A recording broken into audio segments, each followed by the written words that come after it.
Hi everybody and welcome back to Quasi Trek. It's been a while since I posted a video, not because I haven't been hiking, exploring, or climbing, but because usually when I've been doing those things of late, I'm with other people and it just seems inconsiderate to take a lot of video when I'm trying to enjoy someone else's company. So my apologies, but here's a hike that I did on New Year's Eve 2024, a couple days ago. It was originally intended to be a summit attempt on St. Charles Peak on the Front Range of the Wet Mountains here in Colorado. It's an 11,800 foot peak. Unfortunately, I couldn't get access to the trailhead. All last winter, they had a little parking area there that they kept plowed out. This year, for whatever reason, they've been just plowing the road snow right into that parking area, and I could not find a place to park my car within 2 miles in either direction of the trailhead. So I reconfigured, found a different trail to hike that day into the back country of the Front Range. Turned out to be spectacularly beautiful. So no summit, but it was a really cool hike, and yeah, enjoy the video, and we'll see you out there. I was going to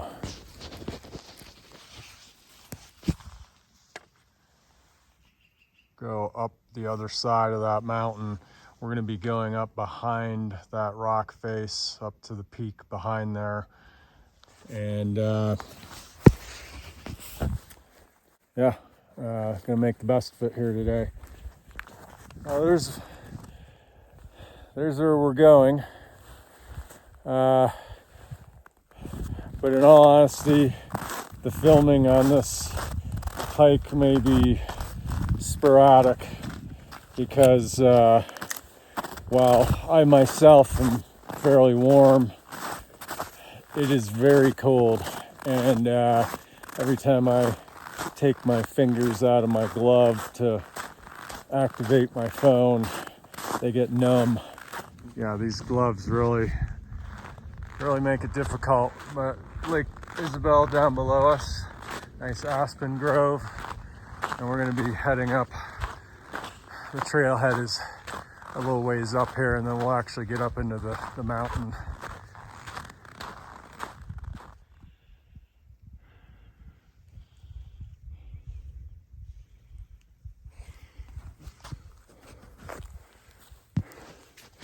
I'd like to get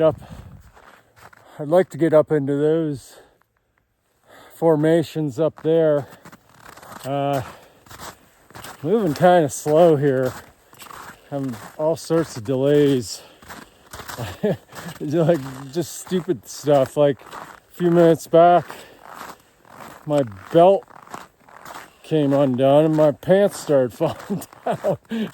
So I had to stop, take off my backpack, take off my jacket, my gloves. Took me, just little stuff like that keeps happening. But I think I've finally figured out my stride. I went down to one trek pole. That way I can switch off hands and warm up one hand by balling it up in my glove and then switch to the other one. But yeah, it's taken me a bit here to get my stride, as I mentioned. But I'm also having trouble just pointing the camera with these gloves on.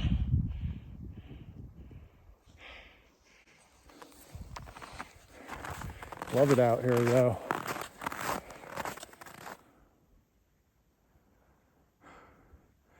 Yeah, there's some beautiful country out here, which is no surprise. Sorry about the camera work.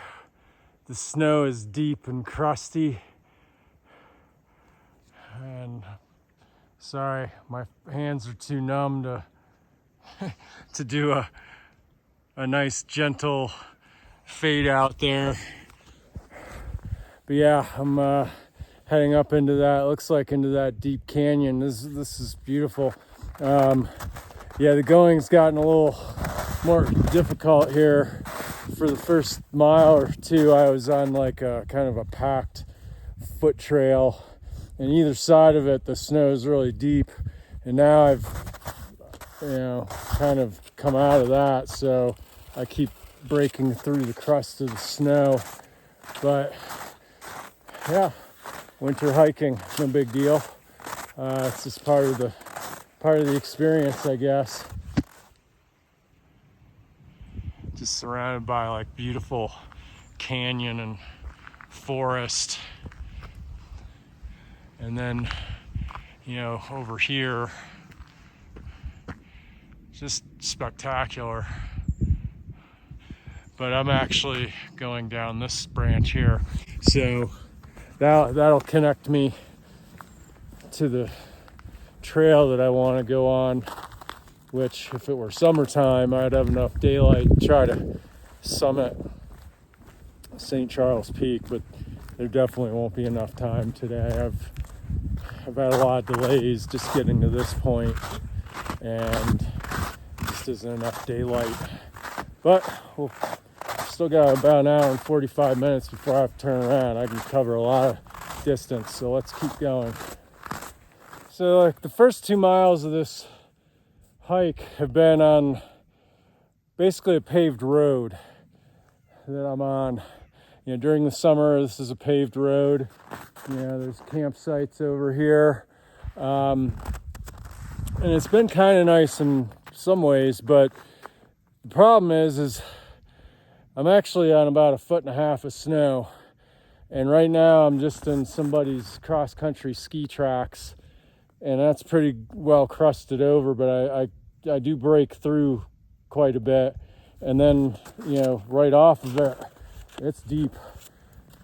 Well, here it is. Actually, I can't even say this is the trailhead. The trailhead's still a ways up, but this is where the paved road ends. It also appears to be where the packed trail ends, cross-country ski tracks to help with the crusty, deep snow. I'm hoping that as I go up here, I can kind of stick to the side, and once I'm in the trees, there won't be as much deep snow, hopefully. But yeah, now we're cooking. So let's go. Basically just taking a minute to cool down. Should probably take off one of these jackets and put it in my pack, but just don't fall on me, please. I just don't want to do that. So it's trying to cool down. I don't want to overheat and start sweating. But yeah, beautiful spot here. All right, I had to stop and take off my windbreaker. It was really making me overheat, mainly because I'm finally at part of the trail where I'm actually starting to gain altitude. I'm going steeply uphill now, but really the main problem is, other than one set of tracks in the snow here, which is kind of helping me to or prevent me from sinking down into the snow, the snow is really deep and it's crusty. Not crusty enough to support my weight, so it's really been making for hard going. But I am starting to gain altitude, and I'm expecting there'll probably be some pretty cool overlooks sometime in the near future here. So I'm going to keep going up.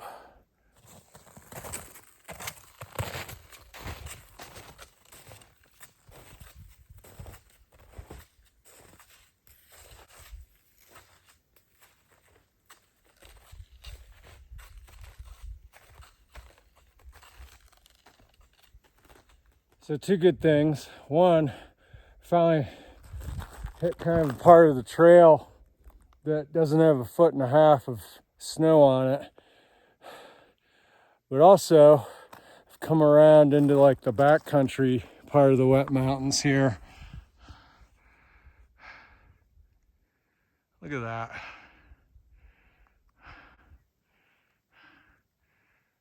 Unbelievable. Who knows where this trail is going to take me? Hopefully up there. I don't know. Let's find out though. And then abrupt zoom out. There we go. So beautiful. All right, let's go.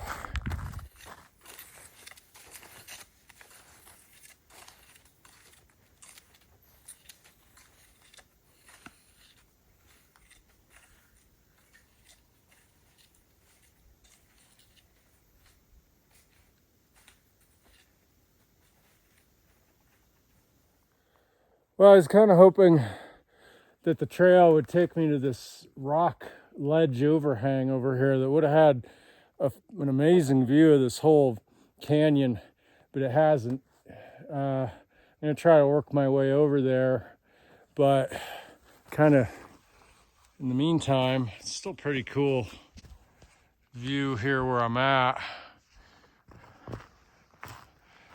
Yeah, I'm just gonna take like 5 minutes to go over there and see if I can get to that ledge. I tried going in the opposite direction on a little spur trail that I think would have given me a great view of the really big canyon over there, but it had like 3 feet of snow. I just turned around after like 100 feet. It was just too much. But let me see what I can find up there. Maybe I'll get lucky. All right. I'd say this is worth it. A little risky, but if I were to turn around right now, this would make the hike worth it. So the rock formation. First of all,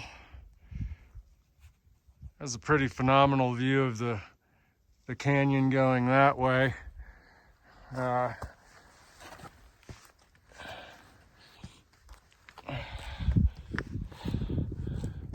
But also this way.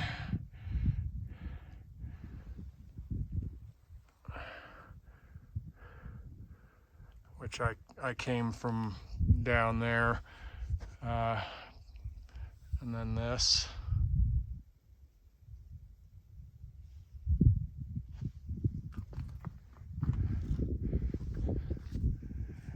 Just amazing back here. I mean, I am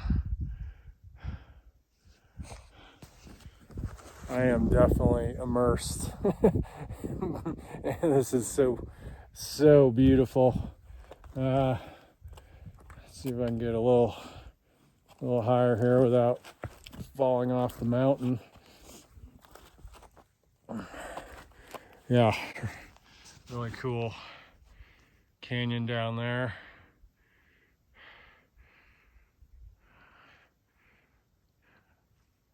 Just amazing.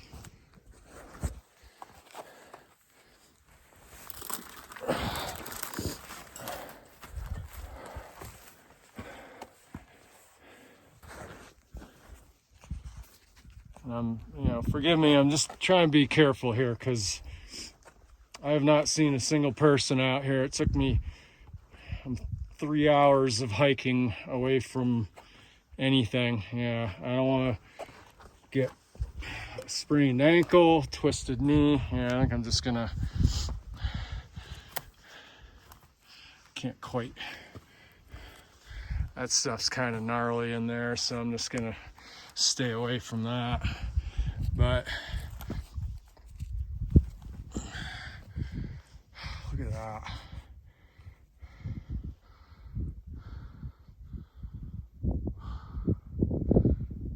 Just everywhere I look, 360 degrees, there's something beautiful and spectacular. Oh, my fingers are freezing. Zoom in real quick. Sorry, I can't do a gradual zoom in. I don't have the motor control in my fingers. It's too cold. But come on, there we go. Yeah, amazing.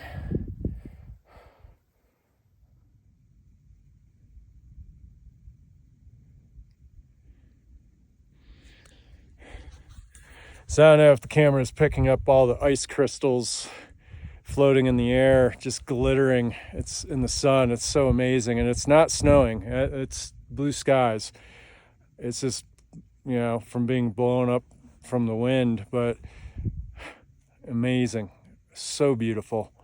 But that being said, I'm only like 30 minutes from my designated turnaround time, and this spot right here, you know, I don't know how much better it could get, you know, in the next 30 minutes.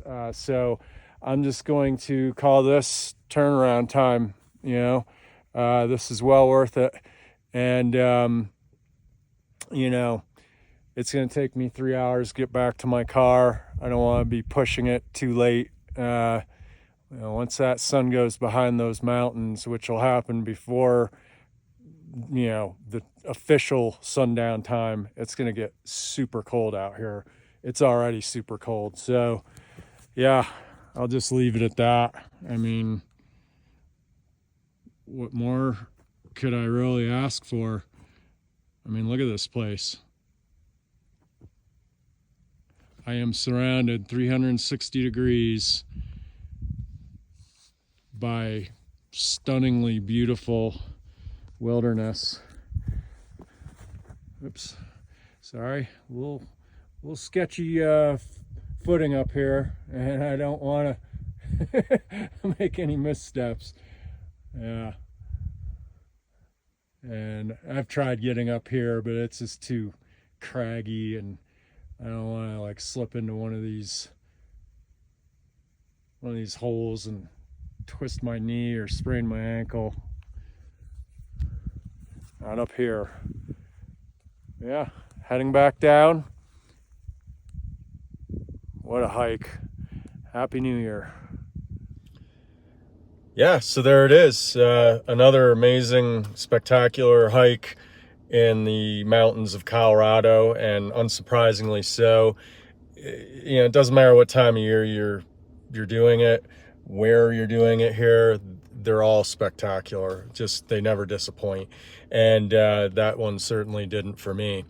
And you know, we'll see you out on the next adventure, which, you know, I'm leaving Colorado in a couple of weeks for the rest of the winter to go back east. I'll be making a stop for a few days in the mountains of New Mexico, so there'll probably be something going on there that I'll post. And I'll be spending a few weeks in the Smoky Mountains in Tennessee, so I'm sure there'll be something from that. And then I'll be back here in May. And hopefully when I'm back here, I'll be climbing one of those mountains. Those are the 14ers. And at this time of year, for someone like me, I am an experienced alpinist, not an experienced expert mountaineer. And that's what those are for this time of year. That is a death wish for most people, to try to climb at this time of year. I'm not stupid enough to do that, but maybe this summer we'll have a video of that excursion. So we'll see you then, and Happy New Year.